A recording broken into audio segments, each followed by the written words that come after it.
변호사입니다. 이제 원래 저희 취지가 스타트업 대상으로 하는 거다 보니까 그러면 주식회사 설립할 때는 이제 어떤 걸 주의해야 되는지 이런 점들 좀 살펴보는 게 좋을 것 같다는 생각이 들었어요. 오늘은 주식회사 설립한 다음에 주주총회와 이사회를 간단하게 살펴보려고 합니다.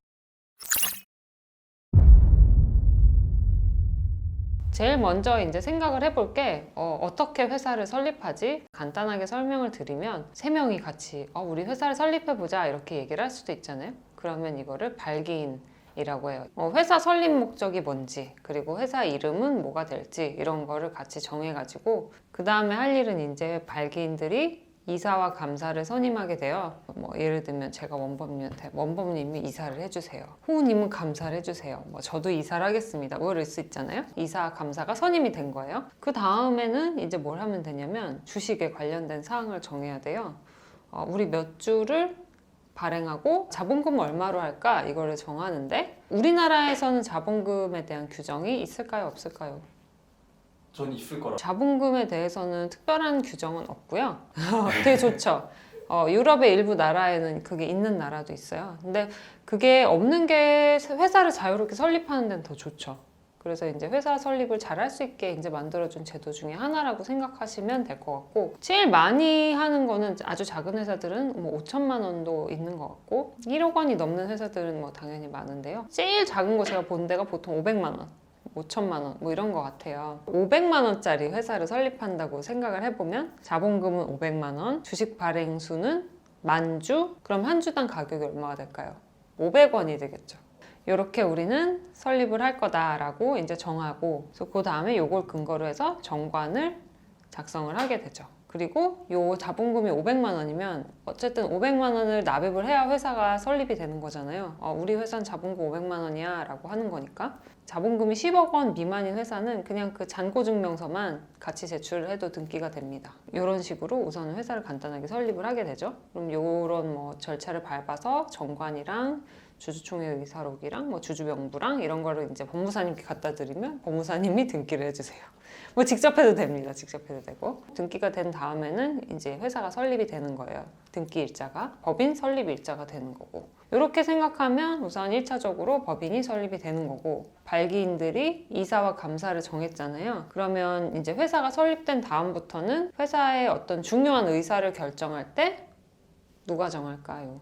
두 가지가 있어요. 주주들이 모여서 다 정하는 경우가 있고, 이사들이 모인 이사회가 정하는 경우가 있어요. 근데 이사회에서 보통 정하는 거는 회사의 어떤 업무, 경영에 관한 것을 주로 정한다고 생각하시면 되고, 그리고 주주총회에서 정하는 건 회사의 운명과 관련된 게 제일 많거든요. 예를 들면 어떤 게 있을까요? 지난번에 얘기했던 거 생각나면은 어떤 분한테 주식 얼마 주는 대가로 영입을 한다. 되게 똑똑하시다. 지난번 거 기억하고 계시네요. 주식 매수 선택권 말씀하신 거잖아요. 그렇죠. 스톡옵션. 네. 스톡옵션은 정관의 규정이 있고 주주총회 결의로 그 부여 결정을 해야 되거든요. 그래서 정답입니다. 그래서 주주총회는 주주들과 관련된 주요 사항이 제일 많은데 합병, 분할, 회사 해산, 청산, 그리고 이사 선임, 감사 선임, 이사의 보수 이런 것들을 주주총회에서 정하도록 돼 있어요. 찬성표를 어느 정도 받아야 이제 이게 통과가 돼서 적법한 의사가 되느냐 이런 것도 볼 거고, 주주총회가 주주들이 의사를 결정하는 어떤 회의다, 요거까지는 이해가 되셨을 것 같아요. 어떤 회사는 1인 주주인 회사도 있어요. 1인 주주 회사가 뭘까요? 사장이 다 먹은 거예요. 맞아요. 되게 좀 정답이에요. 그러니까 100% 주주가 100% 한 명이 1인 주주가 주식 100%를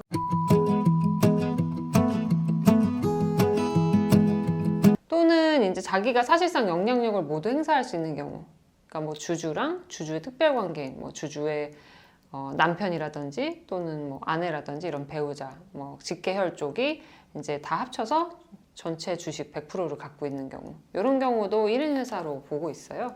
사실 내 회사인데 이때도 주주총회 해야 돼? 이렇게 생각할 수 있잖아요. 해야 할까요? 네? 해야 하니까 물었겠죠. 네. 주주총회 해야 됩니다. 1인 회사일 때도 주주총회 해야 되는데 이건 간소화된 절차가 있어요. 그거는 이제 나중에 알려드릴게요. 이거 왜 해야 될까요?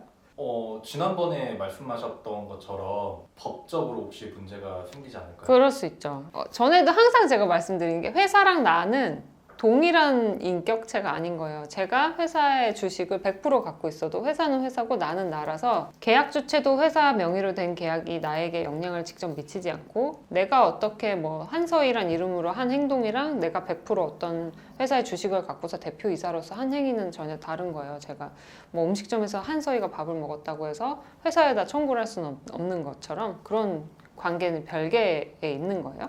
그렇기 때문에 이제 마찬가지로 1인 주주 회사도 주주총회는 해야 되고 뭐 이런 결의 사항들은 다 이제 절차를 거쳐서 해야 되는데 우선 그럼 주주총회 대상부터 살펴볼게요. 제가 아까 좀 간단하게 합병, 뭐 분할 이런 거 말씀드렸잖아요. 이게 결의 사항을 좀 나눠볼 수가 있어요. 좀 가볍게 통과시킬 수 있는 결의 사항을 보통 결의 사항이라고 하고 되게 주주들에게 중요한 의사결정이다. 이게 좀 더 중요하기 때문에 더 많은 사람들이 찬성을 해야 되는 사항들이 있는데 이건 특별 결의 사항이라고 해요. 보통 결의 사항은 우선 이사와 감사를 주주총회에서 선임을 해야 되는데 보통 결의 사항은 그 출석 주주의 과반수, 출석 주주 의결권 과반수와 발행 주식 총수 4분의 1 이상이 찬성한 경우를 보통 결의사항 의결 정적수라고 해요. 좀 더 엄격하게 요건을 갖춰야 되는 건 특별 결의사항이라고 해서 이때는 출석한 주주의 의결권, 출석한 주주가 3분의 2 이상이 찬성을 하고 발행 주식 총수의 3분의 1이 되어야지만 이게 또 통과가 되는 거예요. 질문을 해보실래요? 정족수? 그러니까 네, 참여한 사람들? 참여한 사람들이 주식을 갖고 있는 퍼센티지가 둘 다 만족을 해야 되는 둘 다 만족을 해야 돼요? 네, 예를 들어서 예를 들면 발행 주식 총수 4분의 1 이상이 우선은 돼야 되는데 출석한 사람이 15%밖에 출석을 안 했다고 생각해 보세요. 이 15%밖에 안 되는 사람이 전부 동의를 했어요. 그러면 발행 주식 총수의 15%밖에 안 되죠. 이때는 통과가 안 돼요. 보통 결의 정족수 부족해요. 이제 좀 약간 확 와닿는 게 뭐냐면요. 네. 어떻게 보면은 주식을 많이 갖고 있는 사람이 힘이 강하겠네요. 무조건 한 사람 한 사람이 아니라 그 사람이 갖고 있는 주식 수만큼이 의결권 숫자가 되는 거예요. 그게 주주 평등의 원칙이라는 거예요. 그래서 주식을 많이 갖고 있는 사람이 되려고 항상 노력하죠. 주식회사에선. 그리고 스타트업 하실 때도 그래서 이 주식 배분을 누구한테 막 해주고 이런 것들이 되게 조심스러운 이유 중에 하나이기도 해요. A라는 회사를 갖고 있고 B라는 회사가 뭐 네이버다, 뭐 카카오다 이런 데서 내 회사를 인수하고 싶어 한다. 합병 회사라 그러고 저희는 이제 피인수 회사라 그러거든요. 그러면 큰 뭐 대기업에서 이런 지분 관계가 너무 복잡하니까 정리를 하는 게 좋겠다 이렇게 얘기하는 경우도 간혹은 있어요. 반대 주주가 많고 하면 이제 의사결정할 때 되게 복잡해지고 하니까 의결권이란 건 되게 큰 의미가 있어요.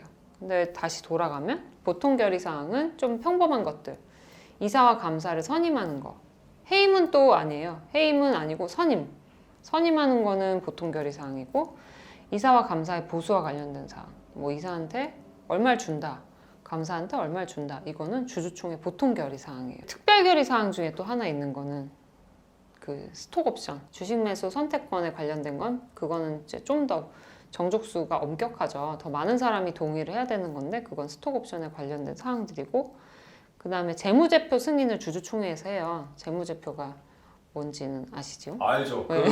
손익계산서, 뭐 현금흐름표 이런 것들 이제 맨날 이제 분기별로 이제 많이 결산을 해가지고 올리잖아요. 근데 그 재무제표 승인을 주주총회에서 해야 돼요. 그리고 주식 배당에 관련된 결정, 그리고 결손금 보전을 하기 위한 자본금 감소의 경우에도 보통 결의 사항입니다. 저 질문 있습니다. 네. A few moments later. 동의를 이거 너무 복잡하니까 빼죠. 네. 빼요. 네네. 빼요. 졸아요? 졸았어요? 자요 그냥 자. 아니 눈은 원래 이러고 있는 안 돌아요. 자 그냥. 특별결의 사항은 주식의 분할, 그리고 주식을 병합하는 거, 그리고 이제 회사를 합병하는 거, 회사를 또 분할하는 거, 그 다음에 정관 변경, 이건 좀 중요할 수 있죠. 그 정관에 있는 내용은 변경을 함부로 할 수가 없어요. 반드시 주주총회에서 결의를 통해서만 할 수 있다. 이거는 꼭 기억을 해두셔야 될 것 같아요. 그리고 지난번에 또 저희 같이 얘기했던 주식 매수 선택권, 스톡옵션 부여 계약을 체결하기 전에 주주총회 특별 결의를 거쳐야 돼요. 왜 웃으세요? 제가 존다고 막 그러니까 안 주려고 너무 꼼빡꼼빡 하시는데 또 웃긴 거. 은 아까 그랬는데요? 아니 너무 웃겨갖고 집중이 안 되잖아요. 가만있어요. 특별결의 사항은 그래서 출석 추주 의결권의 3분의 2 이상의 수와 발행 주식 총수 3분의 1 이상의 수를 요건으로 해서 결정을 해야 됩니다. 그 다음엔 이제 그럼 어떻게 소집하냐. 소집도 이 절차를 지켜서 해야 되거든요. 아, 내가 주주총회를 해야 된다 이렇게 생각을 하시면 우선은 요거 전에 조금 말씀드릴게 정기주주총회가 있고 임시주주총회가 있어요.